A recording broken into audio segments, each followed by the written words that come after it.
நாங்கள் ஒருவரை சந்தித்து க்ரீட் பண்ணும்போது முதலாவது நாங்கள் அவரை மீட் பண்ணக்குள்ள நைஸ் டு மீட் யூ சொன்ன மாதிரி, ரெண்டாவது நாள் வந்து ஹலோ ஹவ் ஆர் யூன்னு சொன்ன மாதிரி, நாங்கள் அவரை முதலாவது நாளோ அல்லது ரெண்டாவது நாளோ விட்டு பிரியும் போது நாங்கள் அவரை சும்மா பிரியலை, ஒரு சில வார்த்தைகளை சொல்லித்தான் பிரியோம்.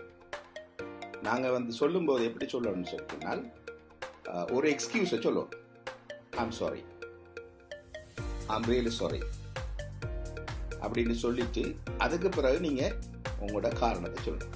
I'm sorry, I think I'm getting late, I have a meeting right now, I'm sorry, it's time for my bus, I'm sorry, it's time to go home, I'm sorry, I have to leave now. I have some work. I'm sorry. My bus is coming. I have to go. அப்படின்னு சொல்லிட்டு நீங்க என்ன சொல்லலாம்னு சொன்னால், நான் அடுத்த நேரத்தில் நாங்கள் சந்திப்போம். See you tomorrow. See you again. See you next time. அந்த துண்டை நீங்க சொல்லிட்டு நீங்க சொல்லணும், பாய், ஓகே பாய், பை பாய். இதுதான் நீங்கள் ஒரு ஆளை வந்து மீட் பண்ணும்போது கடைசியாக பிரியும் போது சொல்ல வேண்டிய வார்த்தைகள்.